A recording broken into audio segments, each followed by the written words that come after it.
గురువుగారు, ఇంకొక సందేహం ఏంటంటే కళ్యాణం కాక ఎంతో మంది అంటే వివాహం కోసం ప్రయత్నించే వాళ్ళు ఎంతో మంది ఉంటారు. అంటే వివాహం ఎందుకు కావట్లేదు అనే దానికి కూడా రకరకాల కారణాలు చెప్తూ వస్తున్నారు. కొంతమందికి నాగ దోషం అని, కొంతమంది కుజ దోషం అని, ఇంకొక రకంగా అంటే గ్రహాలు అనుకూలించి ఇలాంటివి చెప్తూ వస్తుంది. అసలు కళ్యాణంలో దోషాలు ఎందుకు వస్తాయి? అంటే వివాహం కాకపోయిన దోషాలు ఎలా ఉంటాయి? అసలు ప్రధాన కారణం ఏదై ఉంటారు? ఒకవేళ వివాహం కావాలనుకునే వాళ్ళకి త్వరితంగా వివాహం కావడానికి ఏమైనా రెమెడీ ఉందా? ఓకే మా సరే కళ్యాణానికి సంబంధించింది అదృష్టం మంచి సంబంధం రావడం మంచి కళ్యాణం జరగాలని అందరూ కూడా కోరిక ఉంటుంది. కొంతమందికి అతి తొందరగా కళ్యాణం అయితే కొంతమందికి లేట్ అవుతుంది. కొంతమందికి కళ్యాణం కాకుండా అలానే ఉండే వాళ్ళు చాలా మంది ఉన్నారు. మన చాలా మంది కూడా పెద్ద పెద్ద ప్రముఖులలో కూడా అలానే ఉన్నారు. సరే కళ్యాణానికి సంబంధించింది కళ్యాణ దోషాలు వచ్చేసి అష్ట కళ్యాణ దోషాలు ఉంటాయి మనకు. సరే మనకు అండ కుజదోషం అని, నాగదోషం అని, తల్లంబ్రాల దోషం అని, మామిడి తోట దోషం అని, పచ్చతోరణం దోషం అని ఇన్ని రకాలుగా ఉంటుంటాయి. చాలా ఉంటాయి. పెద్ద పెద్ద మహానుభావులు అందరూ కూడా జ్యోతిషులు కూడా మనకు తెలిసిన వాళ్ళు కూడా అన్ని మనకు ఇలా దోషాన్ని వాళ్ళ జాతక రీత్యా గ్రహ అనుకూలంగా వాళ్ళకి ఏ ప్రాబ్లం ఉందో. ఇప్పుడు కొంచెం నాగదోష పరంగా కళ్యాణం అయితే కొంతమందికి కుజదోష పరంగా, కుజదోషం అంటే చేసుకోకుండా ఇట్లా ఉంటాయి కొన్ని. మళ్ళీ కుజదోషం కుజ దోషం వాళ్ళకే చెయ్యాలని ఇట్లా మన పండితులు అందరూ కూడా జ్యోతిషులు కూడా సూచిస్తుంటారు మన జాతక రీత్యా చూసుకోవడం. మనకి ఏ దోషం ఉందో తెలుసుకోవడానికి మనం జాతకాన్ని పరిశీలించి ఎవరైనా పెద్దవాళ్ళు కానీ మన జ్యోతిషులు కానీ దాని ప్రముఖులు మనం చూసి మనకు ఆ జ్యోతిషంలో ఉన్న పరిశీలన చేసి ఆ జాతకం పరిశీలన చేసి ఆ జాతకంలో ఏ దోషం ఉంటే మనం ఆ దోషానికి పరిహారం చేస్తే పరిహారం అవుతుంది. ఆ రెమెడీ చేసి పరిహారం అవుతుంది. ఆ పరిహారం ఇప్పుడు చూడండి చాలా మందికి నా దోషం కూడా అలా తలంబ్రాల దోషం ఉంటుంది, మామిడి తోర దోషం ఉంటుంది, పజతోరణ దోషం ఉంటుంది. కళ్యాణ సమయం ఒక్కొక్క రకానికి దోషాలు ఉంటాయి అన్నమాట. రాహుకేతుల దోషం పరంగా ఉంటుంది అనమాట. గృహ చండాల యోగ ప్రాబ్లం ఉండి కూడా కళ్యాణం కావు. అట్లా కొన్ని ఉంటాయి. ఏ గ్రహం వల్ల మన కళ్యాణం అవుతలేదో ఆ గ్రహానికి సంబంధించిన మనము రెమెడీ చేస్తే మనకు కళ్యాణానికి సంబంధించి ముందుకెళ్తుంది. ఇప్పుడు ఏంటంటే మనకు పుట్టడం ఒక స్టార్ట్, కళ్యాణం ఇంకో జీవితం అనమాట. అంటే ఇది అయిందంటే నెక్స్ట్ అదే. ఇక పుట్టినామంటే పెరిగినాము, చదువుకున్నాము, ఉద్యోగం చేస్తున్నాం, నెక్స్ట్ జీవితానికి కళ్యాణం చేసుకుని మనం ఇంకో జీవితం స్టార్ట్ చేయడం, తర్వాత పిల్లల జీవితం అనమాట. అట్లా ఏంటంటే ఇది ఖచ్చితంగా ఒక మనిషి జీవితంలో పుట్టడం ఎంత ఇంపార్టెంట్, పెరగడం అలాగే వివాహం కూడా అంతే. మళ్ళీ ఇంకోరు పుట్టించి మళ్ళీ స్వామివారికి అందించడం కావాలి కాబట్టి మనం వెళ్ళాలి కళ్యాణ సమస్య. ఇదేంటంటే సరే ఇవన్నీ కళ్యాణం గురించి మనం మాట్లాడుకుంటాం కదా. కుజదోషం గురించి చిన్న రెమెడీ మీరు చేయండి, చాలా బాగుంటుంది. సరే కళ్యాణానికి సంబంధించింది కూడా చాలా మంది మధ్యలో చాలా కుజదోషానికి సంబంధించి కూడా చాలా మంది అనుకుంటున్నారు. కుజదోషం చాలా పెద్ద ప్రాబ్లం ఏమనుకుంటే చాలా మంది కూడా చాలా దాన్ని పెద్దగా భూతద్దం పెట్టి చూస్తున్నారు. అది అసలు ఏ ప్రాబ్లం కూడా కాదు. సరే మనం ప్రతి ఒక్కరికి అని ఒక రకంగా ఒక దోషంతో పుడతారు. అదే కుజదోషాన్ని పెద్దగా స్వీకరించి దాన్ని ఒక 4 మాటలతోటి అల్లి ఏదో చెప్తుంటారు అందరికీ కూడా. అలా ఏం లేదు ప్రాబ్లం. ఒకవేళ ఉంది అనుకున్నాం మన వాళ్ళతో ఎవరితో కూడా కుజదోష నివారణ అది చేసుకుంటే అయిపోతుంది. అన్నిటికన్నా ముఖ్యమైన మన డబ్బులు కూడా లోగురు గారు మేము పెద్ద పూజ చేసుకోవాలి, ఏది కూడా మనం చేయలేము. చిన్న రెమెడీస్ తోటి మీరు ఏమైనా చెప్పగలుగుతారంటే చెప్తారు. ఇప్పుడు కొంతమంది డబ్బునలు హోమాలు యాగాలు జపాలు ఏమైనా చేయించుకొని కుజదోష నివారణ చేసుకుని ముందుకెళ్ళచ్చు. సరే మనకు అతి చిన్న రెమెడీ డబ్బుతోటి ముడిపడ్డది ఏది కూడా మనం నమ్మకంగా హృదయంతో చేసింది ముఖ్యం అనమాట. ₹1,00,00,000 పెట్టి పెద్ద హోమం చేసిన అయిపోతే అట్లా ఉండదు. మన మంచి సంకల్పంతో, మంచి మనసుతోటి, మంచి దేవభక్తితోటి, నమ్మకంతో చేస్తే ఖచ్చితంగా 100% బాగుంటుంది అనమాట. అట్లా ఓకేనా? అయితే కుజదోషానికి సంబంధించి ఉన్నది సరే ఉండొచ్చు, ఉండకపోవచ్చు. ఒకవేళ కళ్యాణానికి లేట్ అవుతుందంటే కళ్యాణం లేట్ అవుతుంది అన్నప్పుడు ఇది ఒకటి చిన్న రెమెడీ చేయండి, చాలా బాగుంటుంది. ఇది మనకు ఒక గురువింద చెట్టు అనమాట. గురుగింజ చెట్లు అంటారు. ఎర్ర గురుగింజ, ఇది ఎర్ర గురుగింజ, అన్ని రకాల గురుగింజలు ఉంటాయి. ఒక 9 కలర్స్ ఉంటాయి. అందులో రెడ్ కలర్ గురుగింజ తీసుకోవాలి.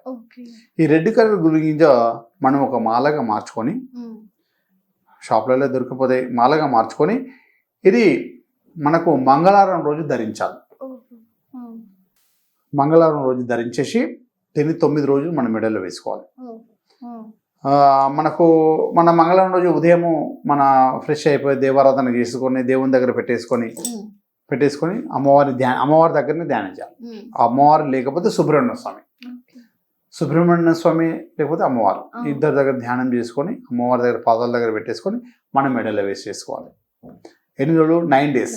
9 days మంగళవారం టు మంగళవారం 8 days అయిపోతుంది. బుధవారం రోజు ఉదయము మనము వీలైతే చక్కగా ఈ 9 రోజులు సుబ్రహ్మణ్య స్వామికి 70 ప్రదక్షిణలు చేయాలి. చాలా మంచిది. గుడిలో ప్రదక్షిణాలు చేస్తూ ఉంటారు. సుబ్రహ్మణ్య స్వామి గుడిలో 70 ప్రదక్షిణలు చేయాలి. 70 ప్రదక్షిణలు చేయడం వల్ల మీకు అతి శీఘ్రంగా కళ్యాణమయ్యే యోగం ఉంటుందంట. ఎంత ఇదంటే ఎంత పెద్ద గ్రహ దోషాలు ఉన్నా సరే స్వామివారి దయంతో మనకు ఇది అవుతుంది. 9 రోజులు అయిన తర్వాత మనం ఏదైతే ప్రతిరోజు ప్రదక్షిణ చేసినా పర్లేదు సుబ్రహ్మణ్య స్వామి, లేదంటే లాస్ట్ డే కూడా ప్రదక్షిణ చేసినా పర్లేదు. లాస్ట్ డే చేసినా ఇంకా ఉంటుంది. లేదు అంటే మంగళవారం రోజు ఫస్ట్ డే చేసి మళ్ళీ మంగళవారం రోజు మళ్ళీ ఒకసారి చేయండి. ఎన్నిసార్లు చేసిన దైవారాధన ఎన్నిసార్లు చేసినా మోక్షం. అది అదృష్టం ఉంటేనే చేసేది, డబ్బు ఉంటే చేసేది కాదు. అదృష్టం ఉంటేనే ఆ మనసులో మనకు వస్తుంది, అది చేయాలని ఆరాట పడుతుంది.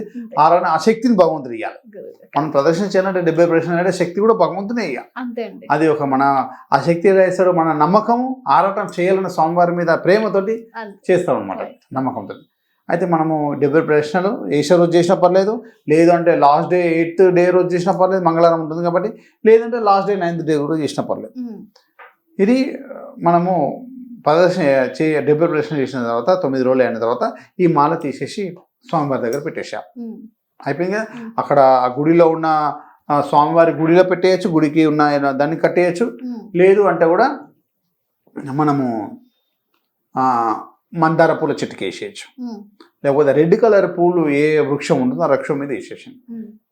ఇంకా బెటర్ అంటే మన ఎర్రచందనం చెట్టు ఉంటుంది కదా, ఎర్రచందనం చెట్టు కట్టేసండి, ఇంకా బ్యూటిఫుల్. అది అంటే చెప్తున్నాను అనమాట, ఇన్ని రకాలుగా చెప్తున్నాను. ఒకటి సుబ్రహ్మణ్య స్వామి టెంపుల్ పెట్టేయచ్చు, లేదు అంటే మన మందార పూల రెడ్ మందార పూల మీద వేయచ్చు, అంటే అలా చెట్టు మీద రెడ్ కలర్ చెట్టు. ఇంకా అన్నిటికన్నా బెస్ట్ అంటే మనకు ఎర్రచందనం చెట్టు ఉంటే దాన్ని కట్టేస్తే అతి శీఘ్రంగా మనకు కళ్యాణ కుజదోషానికి సంబంధించిన ఏం ప్రాబ్లం పోయి కళ్యాణ యోగం మనకు అవుతుంది. సరే, కళ్యాణం పరంగా కుజదోషం అంటే ఒక్కొక్క స్థానంలో ఒక్కొక్క ప్రాబ్లం ఇస్తాడు. ఇప్పుడు మనకు సరిసంగా ఇప్పుడు ఒక్కొక్క స్థానంలో ఒక ప్రాబ్లం ఇస్తున్నాడు. అదే కుజుడు మనకు 12వ స్థానంలో ఉందనుకోండి, మనకు వాహన యోగం కానీ గృహ యోగం కానీ ఉండదు. ఉన్నత స్థాయికి అంటే మన సంకల్పం గట్టిగా అయితే ఏ గ్రహాలైనా సాధించుకోవచ్చులే కానీ అంటే చెప్తున్నాను అనమాట. అలా మనకు డిస్టర్బ్ అవుతుంది. అలా ఏడు డిస్టర్బ్ అవుతుంది, ఇల్లు కట్టాలని డిస్టర్బ్ అవుతుంది. 12వ స్థానంలో కూర్చుని ఉంటే మళ్ళీ మనకు వాహన డిస్టర్బ్ అవుతుంది. ఈ రెండు కూడా మనకు ఉండే ఆ సమయంలో. అంటే గ్రహాల అనుకూలత కూడా మన జీవితంలో ఎంతో ముఖ్యం. అయితే ఏంటంటే అది ఏ స్థానంలో ఉన్నా సరే ఎవరైనా సరే కళ్యాణం గురించి చేయండి, దేని గురించి చేయండి, ఎవరైనా కూడా చేసుకోవచ్చు అనమాట. అంటే కళ్యాణం కోసమే చేయాలని కాదు, ఉత్తీర్ణత మనం ఎదగడానికి మనకు ఏదైనా ఇప్పుడు సరే కుజుడికి సంబంధించి ఏ దోషం ఉండి కూడా కొన్ని ఒక్కొక్క స్థానంలో కూడా ఇప్పుడాక చెప్పాను కదా, 12th ప్లేస్లో కుజుడు ఉంటే మనకు గృహయోగము వాహన యోగం ఉండదు. పెద్ద వాహనం లెక్కలేము, పెద్ద గృహాలు ఉండలేము. ఎప్పుడైనా రెంటర్ దాంట్లో ఉంటాం. అలా ఉన్నా కూడా ఇది కూడా అంటే ఎవరైనా చేస్తే ఏ స్థానంలో స్వామివారు ఉంటే ఆ ప్రాబ్లం ఇవ్వకుండా మనకు అనుకూలతంగా మారుతుందని చెప్తున్నాను మనం. గురుగారు, అంటే ఆ గురువింద గింజలు ఆ కలర్లోనే ఉంటాయా? అదే గురువింద గిల్లర్లో white colour, green colour, yellow colour, black colour ఇవ్వండి. ఒక్కొక్క కలర్కి ఒక్కొక్క ప్రత్యేకత ఉంటుంది అనమాట. ఇది మనకు కుజుడికి సంబంధించిన ప్రత్యేకతతోటి ఉంటుంది. ఒక్కొక్క ఇప్పుడు నవగ్రహాలు ఎలా ఉంటాయో నవరత్నాలు కూడా గురువింజలు ఉంటాయి. ఇప్పుడు చూడండి, చంద్రుడికి సంబంధించి తెల్ల గురుగింజ, శుక్రుడికి సంబంధించి తెల్ల గురుగింజ వాడతాం. గ్రీన్ వచ్చి బుద్ధుడికి సంబంధించిన వాడతాం. ఎల్లో కలర్ వచ్చేసి మన గురువుకి సంబంధించిన వాడతారు. బ్లాక్ కలర్ వచ్చి శని భగవానుడికి, రాహుకి వీళ్ళందరూ కూడా వాడతారు. అంటే ఒక్కొక్క గురుగింజ వచ్చేసి ఒక్కొక్క కలర్ కి మనకు ఇది అవుతుంది. ఇది మాత్రం కుజుడికి సంబంధించి వాడతారు కాబట్టి ఎరుపు రంగు అనేది కుజుడికి సంబంధించింది బాగుంటుంది. ధన్యవాదాలు గురుగారు మీకు.